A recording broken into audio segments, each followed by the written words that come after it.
গত ভিডিওতে honours win স্মার্টফোনটির স্পেসিফিকেশনগুলো শোনার পর অনেকে হয়তো রীতিমতো প্রেমে পড়েছে, তবে ম্যানেজ করতে পারছে না তার বাজেট। এখন বর্তমানে আমি এমন একটা স্মার্টফোন নিয়ে কথা বলবো, হনার উইন আরটি, যেটা আপনার কাইন্ড অফ অনেকটাই হনার উইনের সিমিলার স্পেসিফিকেশনের সাথেই আসে। এখন অলমোস্ট স্পেসিফিকেশন সেমই ধরা যায়। আপনি হনার উইনও 10,000 mAh ব্যাটারি থেকে শুরু করে ফ্ল্যাগশিপ ক্যামেরা সেন্সর তো রয়েছে, তার সাথে আলট্রা কুলিং ফ্যানও রয়েছে, আর 100 ওয়াটের ফাস্ট চার্জিং স্পিডটাও রয়েছে। তবে হ্যাঁ, কিছুটা অবশ্য কস্ট কাটিং আছে স্মার্টফোনটি। তবে ভালো লাগার বিষয় এর প্রাইসিংটা কিন্তু হনার উইনের অর্ধেক, যা ভিডিও শেষে আমি আলোচনা করছি। তবে আনঅফিশিয়াল স্মার্টফোন নিয়ে একটা ভয় থাকছে, যা আমি ভিডিও শেষে আপনাকে ক্লিয়ার করব। বর্তমানে সরকারি কি স্টেপ নিয়েছে তা। আর আমি যদি ফার্স্ট অফ অল ডিজাইন দিয়ে শুরু করে, ব্যাকে দেখতে পাচ্ছেন সিএমএস লুক ডিজাইনই দেওয়া হয়েছে তাদের। জাস্ট ক্যামেরা মডিউল, এখানে আপনি ডিউল ক্যামেরা সেটআপ পাচ্ছেন। হনার উইনে আমরা কিন্তু ট্রিপল ক্যামেরা সেটআপ দেখেছিলাম। প্লাস মিস করবেন না আলট্রা কুলিং ফ্যানটিকেও, যেটা আপনার স্মার্টফোনটি হিট হয়ে গেলে 2-3 ডিগ্রি কমাতে পারবে। যেহেতু একটা স্ন্যাপড্রাগন একটি পাওয়ারফুল চিপসেট ইউজ করা হয়েছে, বাট অ্যালুমিনিয়াম ফ্রেম আর গ্লাস ব্যাগের সাথে আসা স্মার্টফোনটির ওভারঅল ওয়েট ডিস্ট্রিবিউশন দেখে কিন্তু আপনি অবশ্যই হতবাক হবেন। 225 গ্রাম ওজন আর 8.3 মিলিমিটার থিকনেস। যেখানে অন্যান্য ব্র্যান্ডের দিকে লক্ষ্য করেন, তারা কিন্তু 5-6 হাজার mAh ব্যাটারি দিয়ে থেকেও কিন্তু সেম মিলিমিটারটা রাখে কিংবা ওয়েট ডিস্ট্রিবিউশন। তবে অবাক করার বিষয়, হনার সেম স্পেসিফিকেশনের মধ্যে আপনাকে 10,000 mAh ব্যাটারি দিচ্ছে ভিতর, যেটা ডে বাই ডে 3-4 দিন আপনাকে নর্মাল ইউজে ইজিলি ব্যাকআপ দিবে। তার সাথে 0 to 100% চার্জ করার জন্য 100 ওয়াটের ফাস্ট চার্জিং স্পিড বক্সে প্রোভাইড করবে, আর 27 ওয়াটের কিন্তু রিভার্স চার্জিং স্পিডকেও সমর্থন করে। তাই পাওয়ার ব্যাংক নিয়ে আর ঘুরতে হবে না বস। তবে by chance high pressure water jet কিংবা হালকা পানির ছিটাফোটা থেকে রক্ষা করার জন্য IP68 ও 69K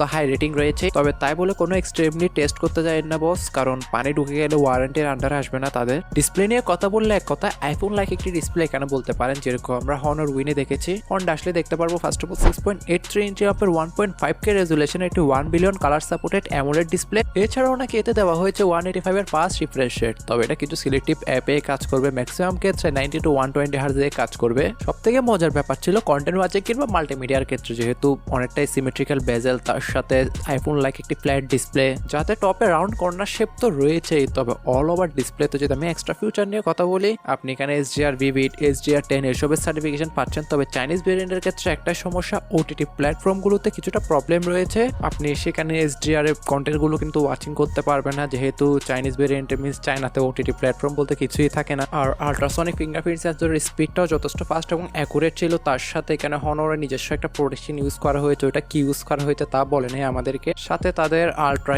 HDR ইমেজ প্রসেসিং এর ফিউচারটা রয়েছে। তবে হ্যাঁ, তবে কথা যখন উঠবে গেমিং এর, এখানে কিন্তু তাদের নিজস্ব একটি চিপসেটও আলাদাভাবে রয়েছে, যার ফলে কিন্তু আপনার একটা ভালো FPS কিন্তু অ্যাড করতে পারবে। হ্যাঁ, চিপসেট সম্পর্কে তো কথা বলা যাক, স্ন্যাপড্রাগন 8 ইলিটের মতো সব থেকে পাওয়ারফুল একটি চিপসেট। অ্যান্ড্রয়েড জগতে ধরতে পারেন 2025 গেল, মেবি 2026 কাঁপাবে। অল ওভার চিপসেট নিয়ে কথা বলে মাল্টিমিডিয়া বলুন, গেমিং বলুন কিংবা ভিডিও এডিটিং বলুন, 4K-তে ইজিলিতে ভিডিওগুলো এডিটিং করতে পারবেন, তার সাথে রেন্ডারিংও। আর PUBG গেমটি আপনি 120 FPS স্মুথ গ্রাফিক্সে রেখে প্লে করতে পারবেন। সর্বশেষ এক বাক্যে বলে, পারফরমেন্স নিয়ে আমাকে বেশি কথা বলতে হবে না। হ্যাঁ, র্যাম ভেরিয়েন্টের ক্ষেত্রে যেহেতু বেস ভেরিয়েন্টটা 12256, 12512, 16 1TB পর্যন্ত একটা অপশন রয়েছে, যাতেও নাকি LPDDR5X এর আলট্রা র্যাম আর UFS 4.1 এর স্টোরেজ স্টেপকে ইউজ করেছে, ফলে যথেষ্ট ভালো রিড এবং রাইটের স্পিড পাবেন। এটা আপনাকে কম্প্রোমাইজ করতে হবে না। সাথে 32GB পর্যন্ত কিন্তু এখানে ভার্চুয়ালি র্যাম অ্যাড করা যায়। তবে আমি বলবো আহামরি খুব একটা কাজ আসবে না। তবে UI এর ক্ষেত্রে সে কিছুটা চুলকানি থাকতে পারে। হ্যাঁ, লেটেস্ট অ্যান্ড্রয়েড 16 এর সাথেই আসবে টপ অন ম্যাজিকOS 10। আর ম্যাজিকOS 10 সম্পর্কে আপনারা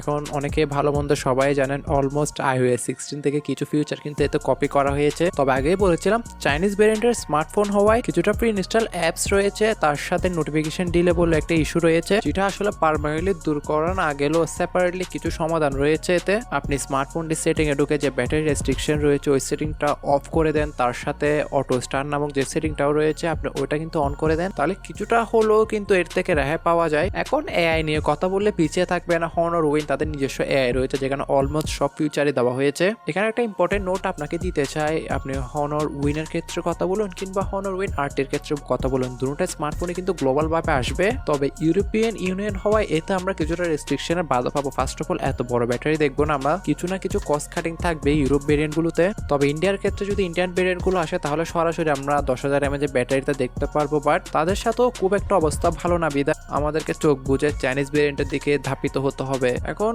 সর্বশেষ ক্যামেরা প্রসঙ্গে যদি কয়েক লাইন বলি, 50 মেগাপিক্সেলের প্রাইমারি OIS যুক্ত সেন্সর, 12 মেগাপিক্সেল একটি আল্ট্রাওয়াইড সহ ডিউল ক্যামেরা সেটআপ অফার করছে। হ্যাঁ, এখানে আমরা পেরিস্কোপ, টেলিফোটো লেন্সটাকে দেখতে পারবো না, ফলে ডিজিটাল ভাবে জুম গুলো হয়ে আপনার পোর্ট্রেট গুলো তুলবে। আর ফ্রন্ট ফেসিং সেই 50 মেগাপিক্সেলের primary selfie camera, all over back camera দ্বারা 4K-তে 60 fps ভিডিওগুলো শুট করতে পারবে। বাট 12 মেগাপিক্সেলের আল্ট্রাওয়াইডের কোয়ালিটি কোয়ালিটিটা খুব একটা হামুরি মেইন ক্যামেরার সাথে যেন মিল রাখতে পারেনি তারা, বাট অল ওভার ক্যামেরার ক্ষেত্রে আসলে অ্যাবো এভারেজ একটা রেজাল্ট দিয়েছিল আমাদেরকে। সাথে ডিউল স্টোরি স্পিকার থেকে শুরু করে লেটেস্ট ওয়াইফাই 7, NFC, জাইরোস্কোপ এসব তো রয়েছেই। এখন এই স্মার্টফোনটির অল ওভার স্পেসিফিকেশন যদি আপনি ক্যামেরা বলুন, ডিসপ্লে বলুন, ব্যাটারি বলুন কিংবা সর্বশেষ পারফরমেন্স বলুন, সব ক্ষেত্রে কিন্তু ভালো একটা রেটিং সে ধরে রেখেছে আমি বলবো। এখন তাই বলে হনার উইনের সাথে আপনি আবার কম্পারিজন করতে যাবেন না। এখন প্রাইজিং এর বেলায় বললে এটা এই মাসের মধ্যে, জানুয়ারি মাসের মধ্যে লঞ্চ হওয়ার পসিবিলিটিস রয়েছে আনঅফিসিয়াল ভাবে দেশের বাজারে 50 কিংবা 55,000 টাকার মধ্যে। তবে অল ওভার স্পেসিফিকেশনটাকে এক প্রকার ভাগা লেভেলের মতনই বলা যায়, কারণ এই প্রাইস পয়েন্টের মধ্যে